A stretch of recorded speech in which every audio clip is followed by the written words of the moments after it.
untuk kasih setiamu di dalam hidup kami. Kami melihat perbuatan Tuhan yang ajaib di dalam hidup kami. Amen. Terima kasih Tuhan Yesus. Kami katakan semua baik yang kami alami karena kami melaluinya bersama dengan Tuhan. Terima kasih Tuhan Yesus. Saat ini bersabdalah bagi setiap kami. Kami perlu firman Tuhan yang terus meneguhkan setiap kami.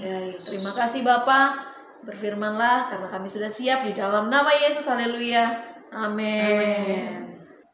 Shalom Bapak Ibu Saudara yang kasih Tuhan. Kita berjumpa lagi dalam perenungan intim dengan Allah. Pada hari ini, hari Minggu tanggal 13 Juli 2025, kita akan mendengarkan dan merenungkan sebagian daripada firman Tuhan yang bertemakan perubahan yang mendasar. Pada perenungan hari ini yang berfokus di dalam 2 Korintus 5 ayat 11 sampai 21. Dan pembacaan Alkitab kita dalam 1 tahun ini terdapat dalam Mazmur pasal 106 sampai pasal 107. Saya harap Bapak Ibu Saudara-saudari dapat membacanya terlebih dahulu. Saya akan bacakan dalam 2 Korintus 5 ayat 15 dan 2 Korintus 5 ayat 17, demikian firman Tuhan. Dan Kristus telah mati untuk semua orang, supaya mereka yang hidup tidak lagi hidup untuk dirinya sendiri, tetapi untuk Dia yang telah mati dan telah dibangkitkan untuk mereka. Lalu dalam ayat yang ke-17, jadi siapa yang ada dalam Kristus, ia adalah ciptaan baru, yang lama sudah berlalu, sesungguhnya yang baru sudah datang.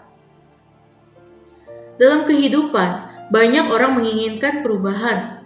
Banyak orang mungkin merasa telah berubah hanya karena mereka telah bergabung dalam komunitas gereja atau rajin beribadah. Kita ingin lebih sabar, lebih kuat, lebih baik dalam hubungan, atau lebih berhasil secara pribadi. Namun perubahan seperti itu sering kali hanya menyentuh perubahan perilaku, kebiasaan, atau rutinitas. Dalam Rasul Paulus dalam 2 Korintus 5 ayat 11 sampai 21 berbicara tentang perubahan yang jauh lebih dalam dan mendasar, yaitu perubahan yang lahir dan perjumpaan dengan Kristus. Perubahan yang sejati dimulai ketika kita memahami kasih Kristus yang mendorong kita dalam ayat 14. Paulus menekankan bahwa Kristus hidup dan mati bukan hanya untuk menyelamatkan kita dari hukuman dosa, tetapi untuk merombak pusat hidup kita, supaya kita tidak lagi hidup untuk diri sendiri, tetapi untuk Dia. Ini adalah pembalikan total dari arah hidup, dari hidup untuk diri menjadi hidup untuk Tuhan. Sifat dasar manusia setelah kejatuhan adalah egois dan berpusat pada diri sendiri. Kita mengambil keputusan berdasarkan apa yang kita inginkan.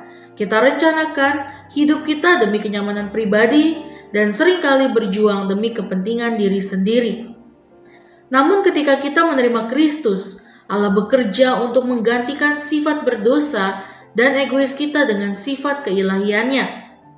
Seperti yang Petrus juga katakan, kita dipanggil untuk mengambil bagian dalam kodrat ilahi, dalam 2 Petrus 1 ayat yang keempat. Perubahan ini bukan hasil usaha manusia, tetapi karya Roh Kudus yang memampukan kita untuk mengalami pembaruan setiap hari. Allah tidak hanya mengubah tindakan kita, tetapi mengubah identitas kita yang lama sudah berlalu, sesungguhnya yang baru sudah datang, dalam ayat yang ke-17. Kita bukan lagi manusia lama, tetapi ciptaan baru dalam Kristus. Perubahan hidup tidak berhenti pada diri sendiri. Mereka yang telah diubahkan kini menjadi duta Kristus, membawa misi pendamaian kepada dunia. Kita bukan hanya penerima kasih karunia, tetapi juga pembawa kasih karunia itu bagi orang lain. Hidup kita menjadi kesaksian akan kuasa Injil yang mentransformasi. Orang yang telah mengalami perubahan dari Allah tidak hanya diselamatkan, tetapi juga diutus. Allah telah mempercayakan kepada kita pelayanan pendamaian. Ini berarti bahwa hidup yang telah diubahkan harus menjadi alat pendamaian antara manusia dan Allah. Allah tidak hanya mengubah kita untuk kepentingan pribadi, tetapi Ia memanggil kita menjadi duta besar kerajaannya dalam ayat 20. Kita adalah perwakilan Kristus di dunia yang penuh dengan luka, konflik, dan keputusasaan.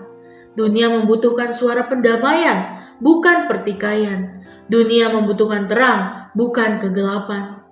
Hidup kita, yaitu perkataan, perbuatan, dan sikap, harus mencerminkan Injil yang telah mengubah kita.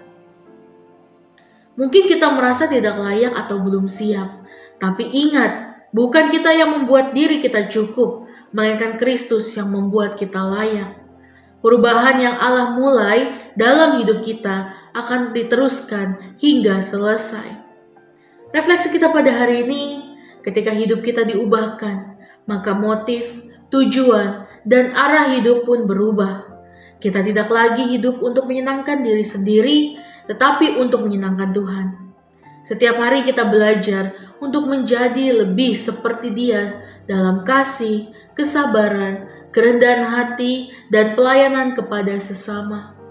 Perubahan sejati bukan hanya tentang terlihat baik di mata manusia, tetapi tentang hati yang diperbaharui dan hidup yang diarahkan untuk kemuliaan Tuhan. Kiranya setiap hari kita bersedia dibentuk oleh Kristus agar hidup kita menjadi saluran kasih, pembawa damai, dan saksi dari karya penebusannya. Hari ini, mari kita bertanya dengan jujur, sudahkah kita mengalami perubahan yang mendasar dalam Kristus? Apakah kita masih hidup untuk diri sendiri atau hidup untuk Kristus yang telah mengasihi kita dan mati bagi kita? Perubahan sejati bukan tentang menjadi orang yang lebih baik, tetapi tentang menjadi ciptaan baru yang hidup dalam kasih, misi, dan kebenaran Kristus. Amin. Mari kita sama-sama berdoa. Bapa yang baik, terima kasih Tuhan Yesus pada pertemuan hari ini. Biarlah firman ini merema bagi kami ya Bapa. Bentuklah kami untuk menjadi pribadi yang serupa dengan Engkau setiap hari. Ubah hati kami, pikiran kami, dan kehendak kami, agar kami hidup dalam kehendak-Mu ya Bapa. Tuhan, terima kasih karena Engkau menjadikan kami ciptaan yang baru di dalam Engkau. Tolong kami untuk tidak kembali pada hidup yang lama, melainkan terus bertumbuh dalam kasih-Mu dan setia dalam pelayanan. Jadikan kami duta-Mu yang dapat membawa damai di dunia yang gelap ini ya Bapa.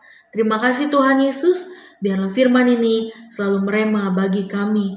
Biarlah kehendak-Mu yang jadi bagi setiap kami. Terima kasih Tuhan. Dalam nama Tuhan Yesus, haleluya. Amin. Salam sejahtera bagi kita semua. Shalom.